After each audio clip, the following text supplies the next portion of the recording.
Mirela Kumbaro është ministrja më e gjatë në kabinetin e Edi Ramës, që prej vitit 2013 ajo ka qenë pjesë e qeverisë, përveç një shkëputje të shkurtër në vitin 2019. Në 2013 ajo u emërua ministre e kulturës, post që e mbajti për 6 vite. Në 2019 u largua nga qeveria për të kthyer në 2021 si ministre e turizmit, post që e mbajti deri në 2025, ku edhe u emërua më pas ministre e arsimit. Sot pas mbledhjes së qeverisë, gazetarët i bën një pyetje provokuese Kumbaros mbi këtë gjë. Pas kryeministrit Rama, ju jeni ministrja më afatgjatë në këto 4 mandate. A mund të na thoni cilat janë rezultatet që justifikojnë këtë vazhdimsi tuaj në kabinetet e zotit Rama? Por Kumbaro duket se tregoi arsyen se pse ka 11 vite në qeveri, pasi sipas saj të gjithë janë kalimtar, vetëm Edi Rama është i pavdekshëm. Rezultatet janë ato që maten dhe vlerësohen çdo 4 vjet, qoftë përmes vlerësimit dhe analizave që bëjmë si skuadër e mazhorancës.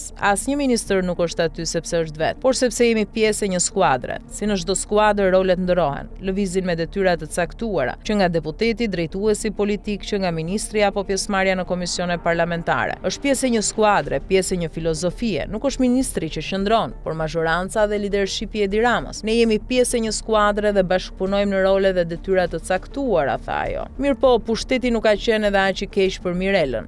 Më poshtë, por rendisim disa prej pronave që ajo ka deklaruar nga viti 2014 deri në vitin 2023, mund të themi pa frikë se Kumbaro ka deklaruar afro 10 apartamente për të mos folur më pas për llogaritë bankare. Apartament me sipërfaqe 128 m2 të blerë në 98-ën me vlerë $47.500. Apartament me vlerë 95.1 m2 të blerë në 94-ën me vlerë $24.500.000 lekë. Apartament i ndërtuar në 99-ën me vlerë 34 milion lek. Apartament me sipërfaqe 108.61 m2 të blerë në vitin 2002 me vlerë $44.000. Apartament me sipërfaqe 87.8 m2 në Sarandë të blerë në 2011 me vlerë €60.598. Bashkëshortët depozit bankare me pjesë takuese 50% secili me gjendje €90.879. Llogari personale në një bank të nivelit të dytë me pjesë takuese 50% me gjendje €3.296. Llogari personale në një bank në Paris me pjesë takuese 50% me gjendje €13.242. Depozit personale në një bank në Paris me pjesë takuese 50% me gjendje €22.359. Bashkëshortët llogari bankare me pjesë takuese 50% secili me gjendje €9.580. Bashkëshortët depozit bankare me pjesë takuese 50% secili me gjendje €4.730. Bashkëshortët depozit bankare me pjesë takuese 50% secili me gjendje €10.000, një tjetër të njëjtë me gjendje €4.730, një tjetër të njëjtë me gjendje €3.222, një tjetër me vlerë €20.000